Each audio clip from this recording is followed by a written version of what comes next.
Project చెరువు కింద నీళ్ళు తీసుకుంటే బంద్ చేసినాం, నీటి తీరువ రద్దు చేసినాం.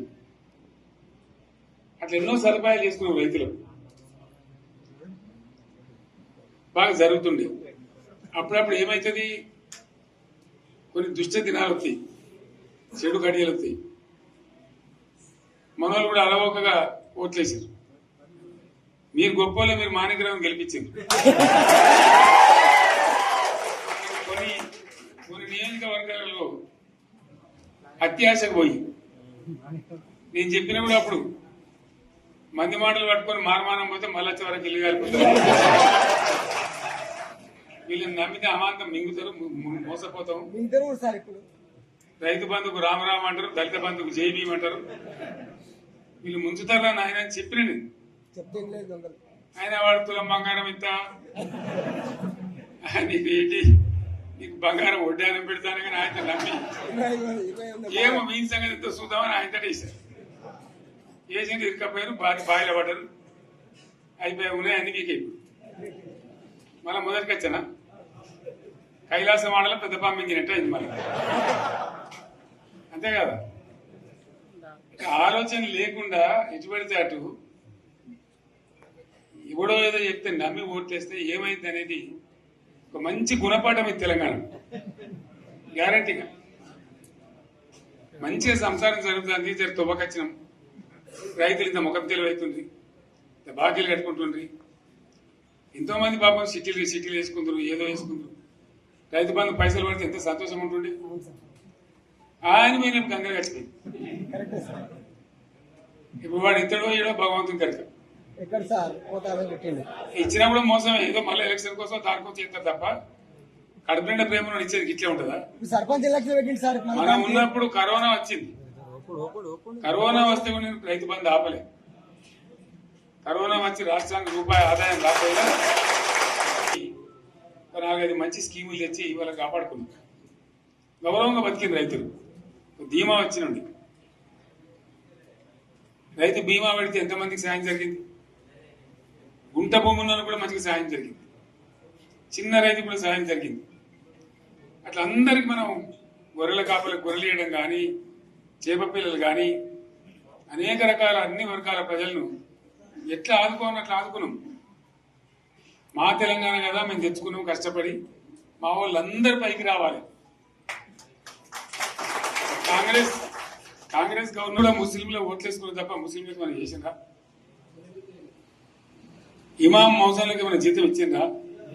మనం వచ్చినాకనే ఫస్ట్ టైం వాళ్ళని గుర్తించి వాళ్ళని గౌరవించుకున్నాం. ముస్లిం మైనార్టీ పిల్లలకు, మన గిరిజన పిల్లలకు, మన ఎస్సీ పిల్లలకు, మన బీసీ పిల్లలకు ఎంత మంచి రెసిడెన్షియల్ స్కూల్ పెట్టుకున్నాం. అందరినీ కూడా ముందు తీసుకుపోవాలి. ఇవాళ మన కళ్ళ ముందని నాకు బాధ కలిగేది ఏంటంటే, చిన్న వర్గాల ప్రజలు కాన్వెంట్ స్కూళ్ళలో చదివించలేరు, వాళ్ళ పిల్లలు కూడా బాగా చదవాలని చెప్పి ఎస్సీలకు, బీసీ, మన మైనార్టీ సోదరులకు గురుకుల పాఠశాలలు పెట్టారు. అద్భుతమైన చదువు చదువుకునే వాళ్ళు. ఇవాళ మొత్తం రోజు బడి పిల్లలు విషాహారము, కడుపు నొచ్చుడు, బాధపడు, పురుగులు అన్నం పెట్టుడు. పిల్లలు వెళ్ళిపోతున్నారు ఆ స్కూళ్ళ నుంచి, ఇళ్ళకి వెళ్ళిపోతున్నారు. తల్లిదండ్రులు కూడా భయపడి తీసుకుపోతున్నారు. ఏం ఘోరం ఇది నాకు అర్థం కాదు. మళ్ళీ ఇది చేసిన కూడా ఇప్పుడు మళ్ళీ అదే కాంగ్రెస్ పార్టీ.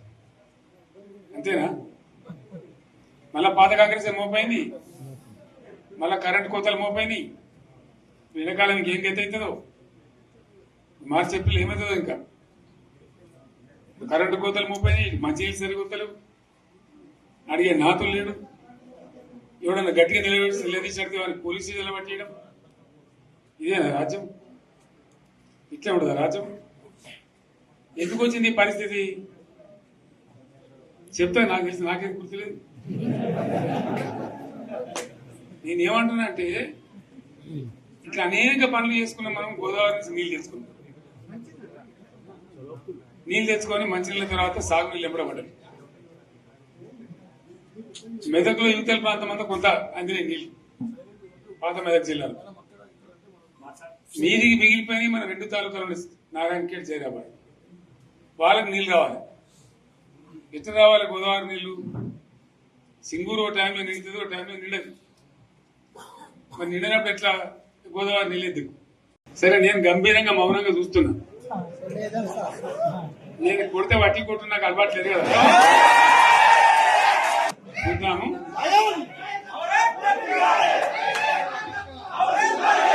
నా రోజులు కానీ అన్నట్టుగా నేను చూస్తా ఉన్నా. కానీ మన వాళ్ళందరూ కూడా ప్రతిపాదిస్తున్న ఏంటంటే, ఒక సంవత్సరం జరిగిపోయింది, సంగమేశ్వర ఆన్నే పన్నది, బసవేశ్వర ఆన్నే పన్నది, పాలమూరు ఉత్పత్తుల పథకం ఆన్నే పన్నది, కాళేశ్వరం అట్లా ఎండ పెడుతున్నారు, ఇవన్నీ అన్యాయాలని. కాబట్టి ఫిబ్రవరి నెలాఖరులో ఒక పెద్ద బహిరంగ సభ పెట్టాలి, మీరు కథ చూడాలి అని జరుగుతూ ఉంది. కాబట్టి మీరు కూడా పెద్ద ఎత్తున దయచేసి ఆ సభకు కదిలి రావాలి, చాలా దూరమే ఉండదు. ఆ రకంగా తెలంగాణ శక్తి ఏందో మరొకసారి చూపించి వీళ్ళ మెడలు వంచి ఇప్పుడు సాధించాలి. భవిష్యత్తు కోసం కూడా కొట్టాడకు మనం సిద్ధంగా ఉండాలని తెలియజేసుకుంటూ, పరమేశ్వర్ గారికి అంతటి లోకమంత్రం ఇది. కోటి రూపాయల భూమి ఇప్పుడు 50 లక్షలు కట్టుకోలేదు.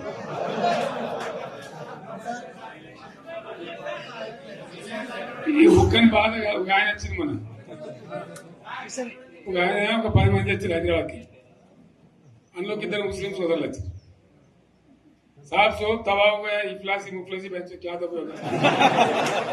तुम्हारा क्या हुआ बहन, तुम्हारा क्या हुआ, तुम हैदराबाद में तुम लोग हैं।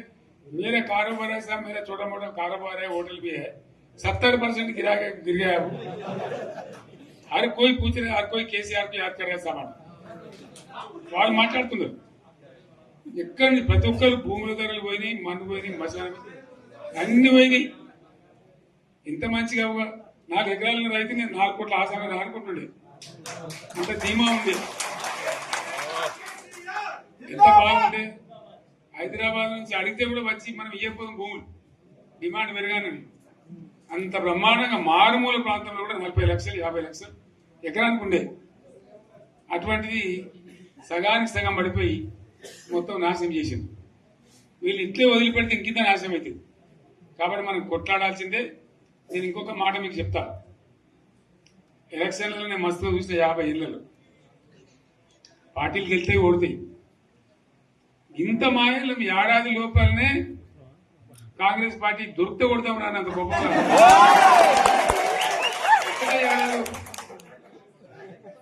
ఇంకా వాళ్ళ బొంద తెలివికి నిన్న వారి పార్టీ మంది పెట్టాలి, అదేందో పోలింగ్ పెట్టిన వాడు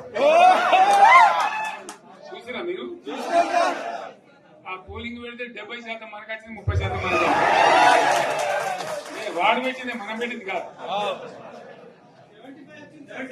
75 ఇది పరిస్థితి. అదే నేను ఏమంటున్నా అంటే, ఫామ్ హౌస్ అంటే ఏముంటది, వారి ఉంటది, మాకు ఉంటది, అలా ఉంటది. కాంగ్రెస్ వాళ్ళు అయితే మనిషి చేస్తే పారబడి తవ్వచ్చు కూడా లంగత. దీన్ని ఫామ్ హౌస్ అని మనం బదనాం చేసి అంతే కదా. నేను ఏమంటున్నా అంటే, అన్ని మబ్బులు విడిపోయినట్టు ప్రజలకు అన్ని తెలిసిపోతున్నాయి. మంచి ఏంది, చెడ్డ ఏంది, ఏం జరిగింది అన్ని ఇంకా ఘోరమైంది నేను చెప్తున్నా. వీళ్ళ తెలివితక్కువతనానికి ఏమైంది, నిన్న మొన్న రిపోర్ట్ వచ్చింది. Comptroller and auditor general of India అని కాగ్ అంటారు దాన్ని. కాగ్ రిపోర్ట్ వచ్చింది. పోయిన సంవత్సరం మన గవర్నమెంట్ లో వచ్చిన ఆదాయం కంటే 13,000 కోట్ల రూపాయల ఆదాయం తగ్గిపోయింది. ఇంకా మార్చి పోయే వరకల్లా ఇంకో 3-4 కోట్లు అవుతుంది. అంటే 15,000 కోట్ల ఆదాయం పోతుంది. మన గవర్నమెంట్ ఉన్నప్పుడు ప్రతి ఏడాది 15,000 కోట్లు పెంచుకుంటూ పోయినాయి. చెప్పేసుకుంటూ పోయింది. ఏడాది 10 నుంచి 15,000 కోట్ల ఆదాయం పెరిగేది మన టైంలో. అంత జాగ్రత్తగా మనం వ్యవహారం చేస్తాం. ఇలా ఉల్టా 15,000 కోట్లు పడిపోయింది. ఇంకా వాడేమిస్తాడుగా, ఇంకా ఇస్తారా? ఇంకో 4-5 నెలలైతే జీతాలే కష్టమైతుంటారు. అందరు పెండింగ్ పెట్టి రిటైర్ అయిన దొత్తలు పైసలు మీరు చూస్తారు కదా పేపర్లలో. సో ఆ విధంగా రాష్ట్ర ఆర్థిక పరిస్థితిని కూడా దివాలా తీయించారు. వాళ్ళతోనేం కాదు, 100కు 100% ఇప్పటికే ప్రజల నిర్ణయానికి వచ్చిండ్రు. డెఫినెట్ గా రాబోయే గవర్నమెంట్ మనదే అని అనుమానం కూడా అవసరం లేదు.